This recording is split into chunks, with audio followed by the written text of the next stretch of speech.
Hey friends, now we're gonna talk about my number one issue when I got sober and for a lot of my life, and I still have to be a real watchdog about it, is resentment.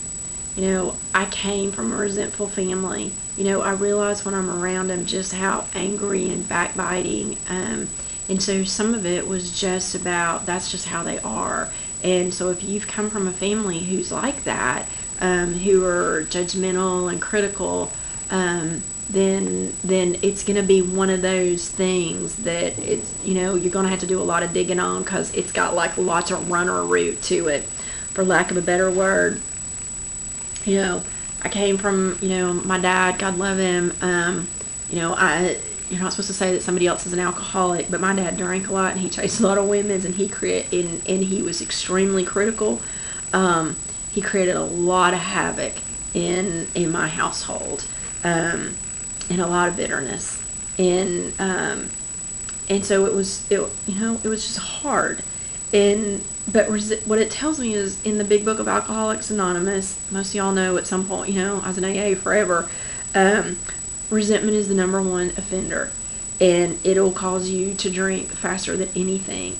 It will cause you to return to whatever that thing is that you said you weren't going to do faster than anything. I remember my ex-husband getting mad at me one day, and he smoked at me. He's trying to give up cigarettes, and he smoked at me. I've eaten at people.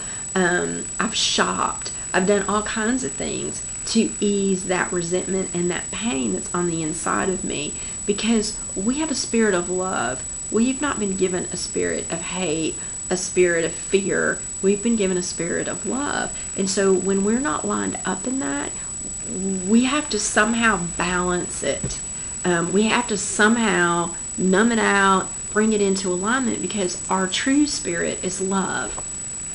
So these resentments, and I'll tell y'all, I had some that I thought fell under the justified category, and but the truth was, I can't afford those. They don't have place in my heart, and so I'm gonna ask you to do work on this. And some of you may be like me and have some big ones. A part of my story is we have a pedophile in our family. And that is part of my story, is having to deal with an uncle who attempted to molest me, and me having to fight. Some of you, we all got stories, and I've heard some horrific ones. But the deal is, I gotta lay it down. That doesn't mean that I'm okay with what they did. That doesn't mean that I'm gonna pull up and have Christmas dinner with them.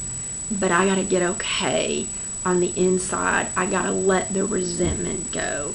Y'all have heard me say that my gallbladder blew out, and my chiropractor said that I could give up my gallbladder or my resentment.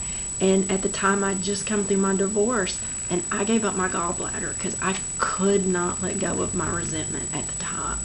And I'm telling y'all, I was so angry, and it's not even good to say, but I was so angry at my ex-husband that I was angry enough to kill. I was angry enough to have a conversation, and to fantasize about having him killed so that I wouldn't have to deal with him anymore. And today he comes to my house, he sits at my table for Thanksgiving dinner, because I truly have nothing.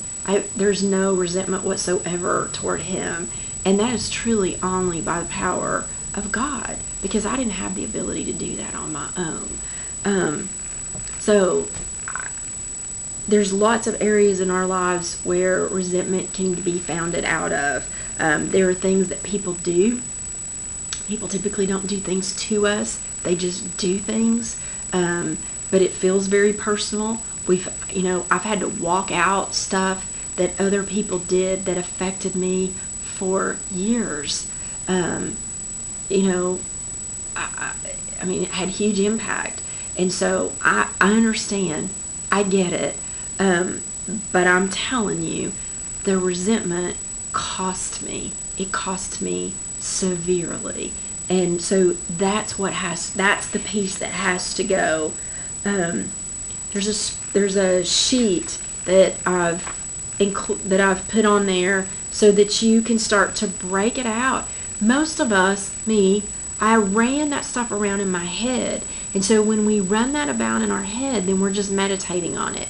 And we're just concreting it down, concreting it down, concreting it down. And so this is that place that we start to get it out of our head and onto paper in black and white so that we can begin to be free of it.